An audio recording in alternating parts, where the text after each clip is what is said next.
محترم مسلمانانو د جمعې د ورځې د دوو اسم اعظم او طاقتوره وظیفه ده او داسې وظیفه ده ان شاء الله چې د الله تعالی دوه نومونه دي او الله تعالی تر ډېر زیات خوښ دي او اسانه هم ده، انتهایی اسانه ده، انتهایی مؤثره وظیفه ده د حاجتونو دپاره. نن چې دی خامخا در سره دا وظیفه وکئ ان شاء الله العزیز. الله جل شانه بس تاسو هر رنګې حاجتونه پوره کی، هر رنګې مشکلات په الله جل شانه ستاسو آسان کی. ځکه محترم مسلمانانو یا حنانو یا منانو دا د الله جل شانه داسې دوه صفتې نومونه دي چې په دې سره کم انسان د الله جل شانه نه څه حاجت طلب کی نو محترم هغه ورته میلاویږي. او نن چونکې د جمعې مبارک ورځ هم ده نو محترم یو خو د الله جل شانه دوه نومونه د طاقت والا، بل خو هغه طاقتور ورځ چې هغې ته جمعه ویلی کېږي محترم، او چې د دې ورځ ډېر زیات فضیلتونه دي، دې ورځ کې ډېر زیات رحمتونه نازلیږي او دې ورځ کې د قبولیت هغه ګړی د محترم مسلمانانو. نو دا ګړی تاسو وپېژنئ او په دې ګړی کې تاسو دا وظیفه وکئ. نو هر کله چې موکړه ان شاء الله نو الله جل شانه بس تاسو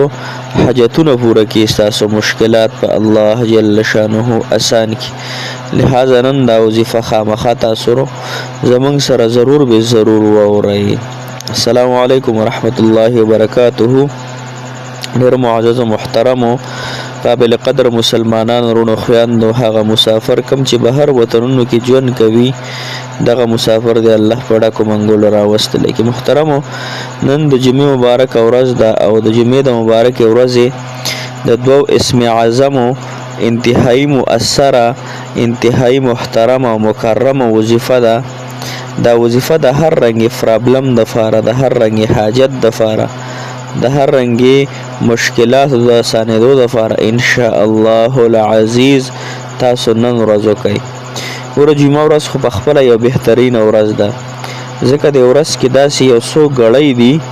یو څو منټونه دي پکې چې هغه کې خاص الله جل شانه رحمت راوریږي او د بندګانو دعاګانې پکې قبلیږي. دا خبره زه نه کوم، دا د دواړو جهانو سردار نبی مصطفی احمد مجتبی محمد عربي صلی الله علیه وسلم د وختونه مو تاسو ته ذکر کړي. محترمو وختونه دوه درې وختونه دي ښه. یو هغه وخت محترمو چې کله اذانونه شروع شي د جمعې د ورځې تر د مونځ ختمېدو پورې نارینه په جماعتونو کې زنانه په کور کې دا وظیفه وکړي او دا وخت د قبولیت دی، دا وخت د الله تعالی د غوښتو وخت دی. دې وخت کې په الله تعالی خپلې مسلې ختمې کوي، په خپل حاجتونه په الله تعالی باندې پوره کوي. دویمه ګړی دویم وخت محترم مسلمانانو هغه د مازدیګر نه واله تر ماښامه پورې دا ډېره بهترینه ګړی ده،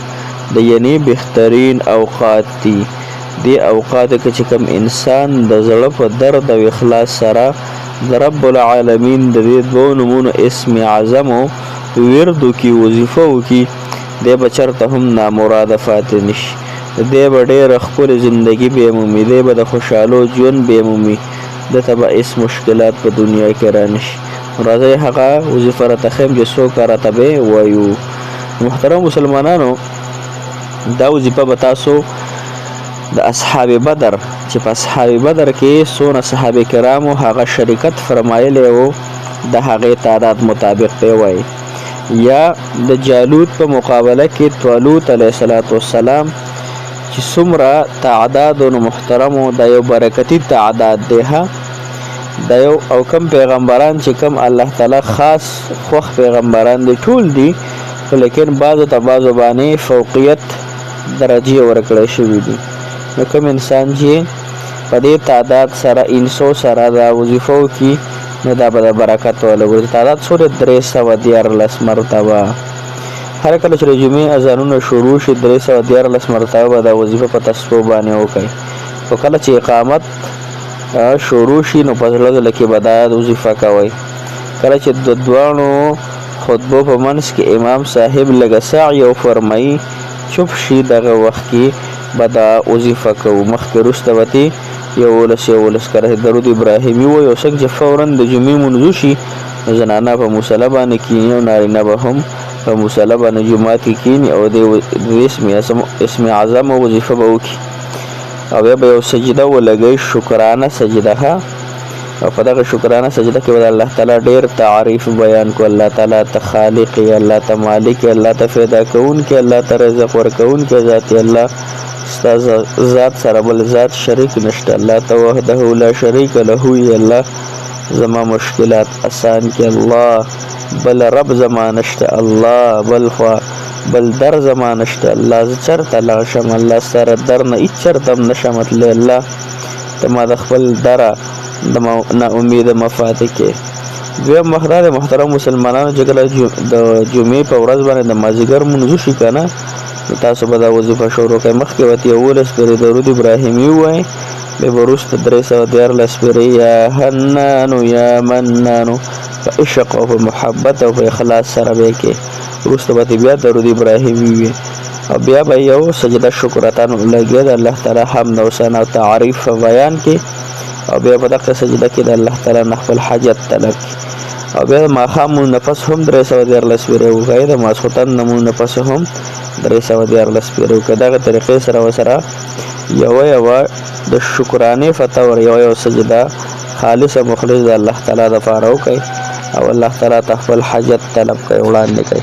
ان شاء الله پر دې درې وختونو کې تاسو دا وظیفه وکړه ان شاء الله چې الله تعالی بس تاسو حامی او ناصر مددگار شي الله جل شانه بس تاسو حاجت روا شي مشکل کشا ومشي او حاجت روا او مشکل کشا رب صرف د الله جل شانه ذات دی دغه طریقې سره ان شاء الله نن موږ هم تاسو ته دعاګانې کوو د جمعې ورځ د جمعې د بیان نفس په هم دعاګانې تاسو ته کوو دا رنګي محترم مدرسه کې هم تاسو د فار ان شاء الله ختمونه چا ویلو هغه د فار منګه سبقونه ویلي دي الله تعالی د تاسو په حق کې قبول کړي الله تعالی د تاسو مسلې ختم کړي الله تعالی د تاسو بیماریاں ختم کړي او تاسو له الله تعالی د اوږده ژوندۍ د صحت او عافیت ولا ورکړي الله جل شانه خوشاله او باد سات الله تعالی مو د جنم مرادونه حاجتونه پوره ان شاء الله زمونږ وظایف ګورئ په مینه شوق سره نو هم په مینه او شوق سره تاسو ته دعاګانې کوو ځکه تاسو ما نه پیژنئ زه تاسو نه پیژنم دا محبت الله تعالی په خپل دربار کې قبول او مقبول وګرځولی کړي بل محترم مسلمانانو درود شریف ډېر زیات وایي درود سره د انسان تمام غمونه تکلیفونه ختمیږي یو غم یو همي غم هغه ته وایي چې د هغې وجه معلومه وي یعنی زه په څه وجه باندې خفه یم یو هم دی چې اسبه سه انسان خفي اسبه سه وتا ټینشن تکلیف وتا نو دا غره دې وظیفو د برکات به ان شاء الله